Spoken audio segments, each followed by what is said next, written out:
Thoughts are things. Written by Prentice Mulford. Narrated by Craig Beck. Chapter 1. The material mind versus the spiritual mind. There belongs to every human being a higher self and a lower self. A self or mind of the spirit, which has been growing for ages, and a self of the body, which is but a thing of yesterday.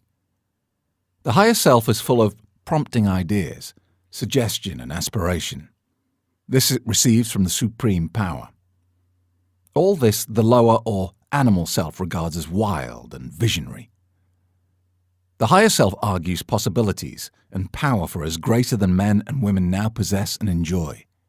The lower self says we can only live and exist as men and women have lived and existed before us.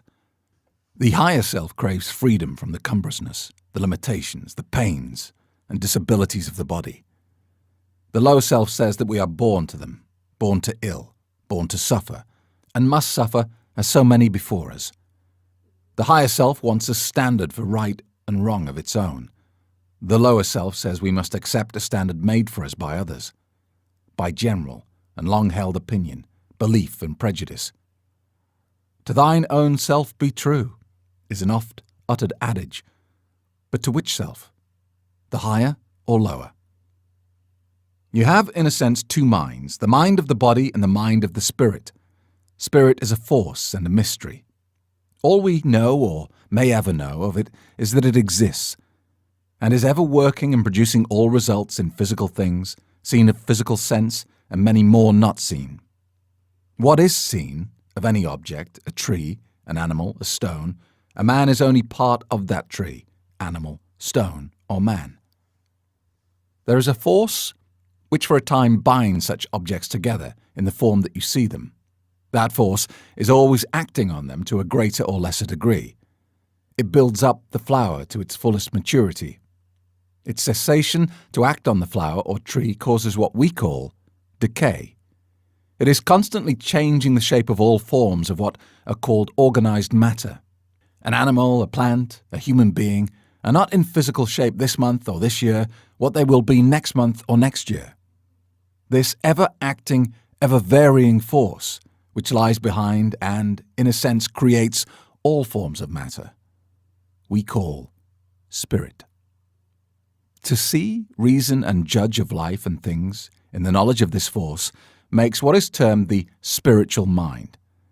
We have, through knowledge of the wonderful power of using or directing this force, when we recognize it, and know that it exists so as to bring us health, happiness, and eternal peace of mind.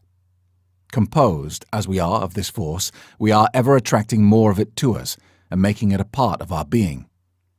With more of this force must come more and more knowledge. At first, in our physical existences, we allow it to work blindly. Then we are in the ignorance of that condition known as the material mind. But as mind, through its growth or increase of this power, becomes more and more awakened, it asks, why comes so much pain, grief, and disappointment in the physical life? Why do we seem born to suffer and decay? That question is the first awakening cry of the spiritual mind, and an earliest question or demand for knowledge must in time be answered.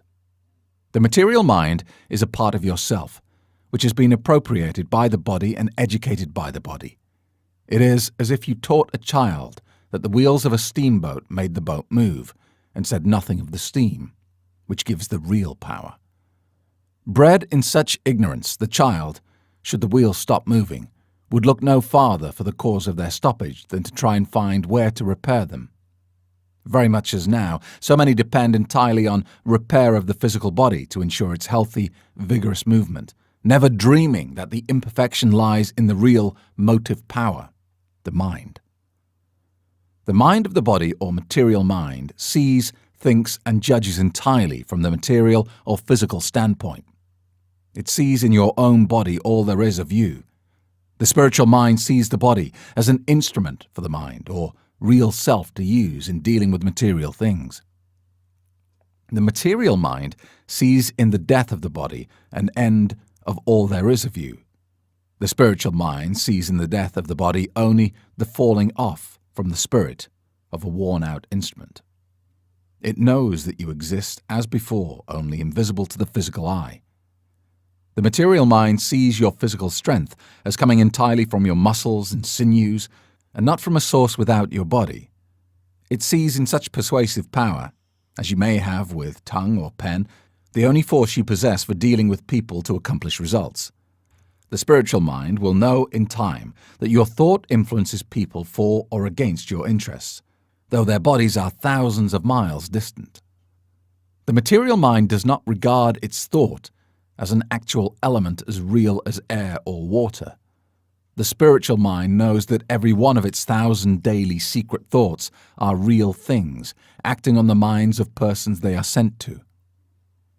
The spiritual mind knows that matter, or the material, is only an expression of spirit or force, that such matter is ever changing in accordance with the spirit that makes or externalizes itself in the form that we call matter. And therefore, if the thought of health, strength, and recuperation is constantly held in the mind, such thought of health, strength, and rejuvenation will express itself in the body, making maturity never ceasing, vigor never ending, and the keenness of every physical sense ever increasing.